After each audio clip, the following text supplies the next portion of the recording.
Abaddon the Despoiler. Now there's a name that echoes through the ages. Buckle up, because this deep dive, we're marching straight into the heart of Warhammer 40K, 10,000 years of war, where angels fall, demons make deals, and betrayal, well, it's about as common as a lasgun. What makes Abaddon so fascinating is, well, to understand where he's going, you've got to understand where he's been. Right, you're talking about a history that stretches back to the Horus Heresy, right? The galaxy's biggest civil war, even bigger than that time I tried to make a soufflé while writing a birthday haiku. It's where we first meet the Primarchs, these, what are they, genetically engineered demigods, leading legions of space marines. It's essential lore, but for those just joining the battle, could you give us the rundown? Imagine, if you will, 20 superhumans, each created by the Emperor of Mankind, designed to conquer, to unite the galaxy under his rule. Now, Abaddon, he served Horus, the Emperor's favorite son, Horus, who led the elite sons of Horus Legion. But Chaos, this force of, well, entropy and change, it whispered promises of power, and it turned Horus against his own father. Talk about family drama. I bet Thanksgiving was a little awkward that year. So Abaddon, always the loyal soldier, followed Horus right into this rebellion. Exactly. He was Horus's first captain, his most trusted warrior. And when Horus fell, defeated in a final confrontation with the Emperor, Abaddon, and the remaining traitor legions, they were forced to flee into the Eye of Terror. Okay, see, now that doesn't sound like a fun vacation spot. We're talking about a realm where reality itself, it just kind of, I don't know, fractures. A chaotic maelstrom, demons running rampant, not exactly a picnic. It's a chaotic realm of nightmares, of shifting realities. It was within this crucible of madness that Abaddon, he rose to power. He claimed the mantle of Warmaster, vowing to finish what Horus started, the conquest of the galaxy and the downfall of the Imperium he once served. So he goes from the Emperor's champion to, well, public enemy #1. But I'm guessing he couldn't just stroll back into the Imperium after all that and take over, could he? And that's where Abaddon's strategic genius comes in. His campaigns, they weren't just about brute force, they were calculated. Each Black Crusade targeted very specific locations, weakening the Imperium in ways that, well, no one fully understood, at the time at least. He was playing the long game while everyone else was worried about the immediate threat.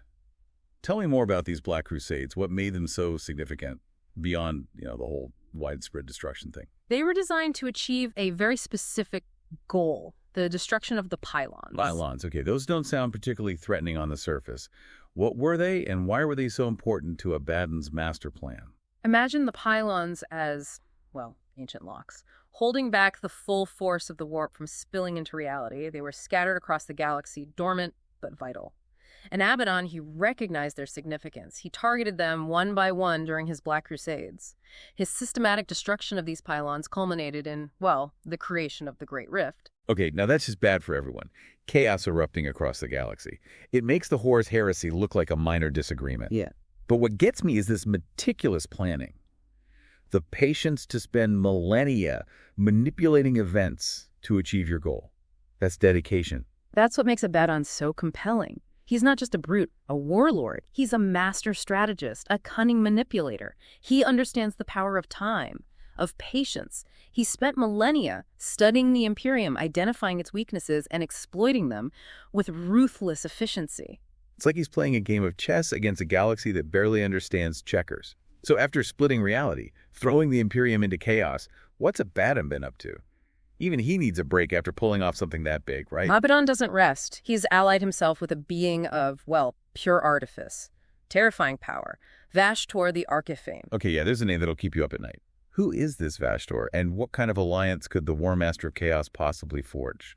Vashtor is a daemon, but not your average agent of chaos. He's a being of terrifying intellect, technological prowess. He's capable of manipulating the fabric of reality itself. And he's obsessed with something called wormwood. Okay, I don't know what that is, but it sounds bad. Wormwood. What in the warp is that? Imagine a demon world, a place where reality itself warps, twists under the influence of unimaginable power. But this isn't just any demon world. It holds a key to a mystery that has plagued Vashtor for centuries. A dimensional vault. Its contents unknown, but its power is undeniable. A dimensional vault. Yeah. Whatever's in there can't be good. Especially with Abaddon and this reality-bending daemon working together. It's a recipe for disaster, that's for sure. But the question remains, what are they searching for? What could possibly be so important that it requires the combined might of Abaddon's Black Legion and the reality-warping abilities of Vashtor the Archiphane? That, my friends, is the million-credit question. Indeed it is. But to understand their motivations, we need to dig a little deeper into the nature of this alliance. What does Vashtor hope to gain from Abaddon's might? And what does the Despoiler hope to achieve with the help of this enigmatic demon? This is where things get really interesting. This unholy alliance, a being of meticulous planning and another who embodies pure chaos. It's enough to make even the most stalwart soldier break out in a cold sweat. You know, it's the contrast between them that makes their partnership so fascinating. You have Abaddon, a champion of chaos, yes, but one with a surprising amount of method to his madness. Each Black Crusade, each target, carefully selected. And then there's Vashtor. He represents a more, shall we say, unpredictable aspect of chaos. So it's like the methodical strategist paired with, well, an agent of pure, unadulterated chaos. Yeah. I can't imagine their war room meetings are very quiet. How do they even begin to work together? Well, that's where the Arcs of Omen come in. Right. Those corrupted warships, Abaddon's unleashed on the galaxy. They're more than just your average chaos-infused battleships, though, aren't they? What makes the Arcs of Omen so special? Think of each arc as not just a vessel, but a spearhead, a raiding force led by a powerful chaos champion.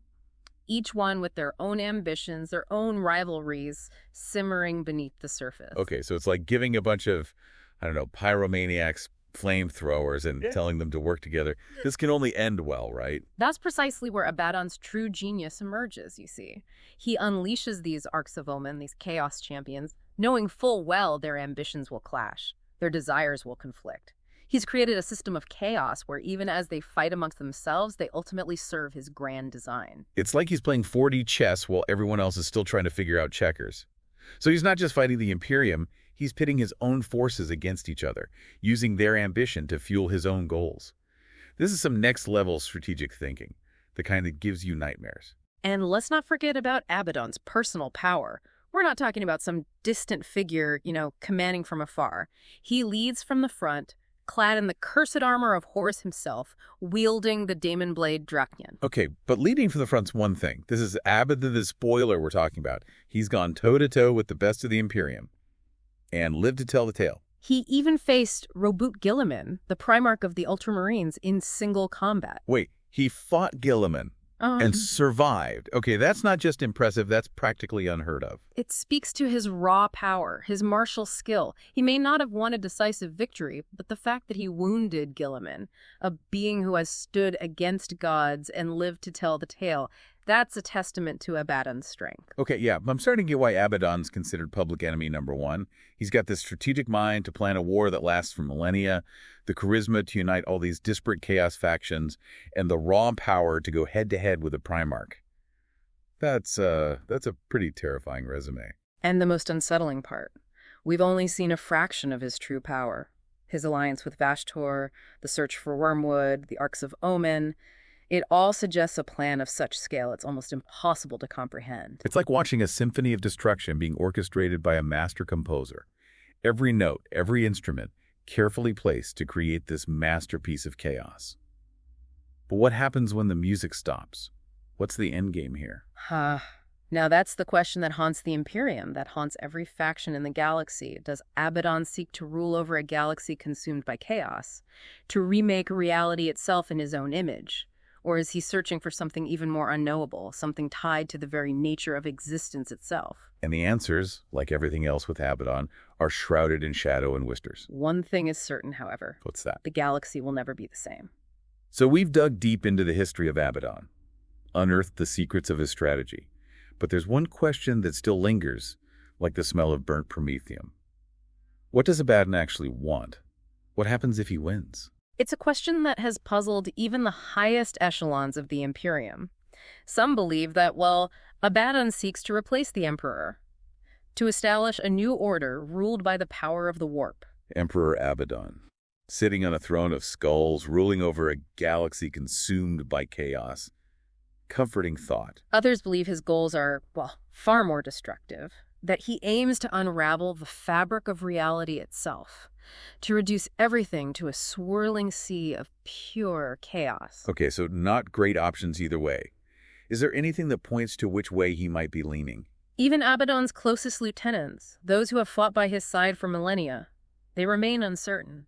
He's a master of concealing his true intentions, a skill honed over 10,000 years of war and manipulation. Talk about playing your cards close to the chest. It's like he's using the chaos he embodies to mask his true goals. You never know what he's going to do next. Yeah.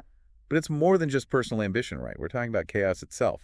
It's not just destruction for destruction's sake. Exactly. Chaos is, well, it's a force of constant change, of evolution, a maelstrom of possibilities. Terrifying, yes, but exhilarating as well.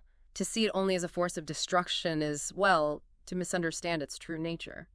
So is it possible that Abaddon, he doesn't want to rule or destroy? What if he wants to reshape? Use the power of the warp to mold reality into something new, something reflecting his own, well, warped vision. It's a chilling thought, but it is possible. Remember, he was once a servant of order, a champion of the Imperium. He's experienced both sides of the eternal struggle. Perhaps he wants to create a balance, a galaxy where order and chaos exist together, locked in a perpetual dance of creation and destruction. A galaxy constantly reshaping itself, never knowing peace, never knowing true order.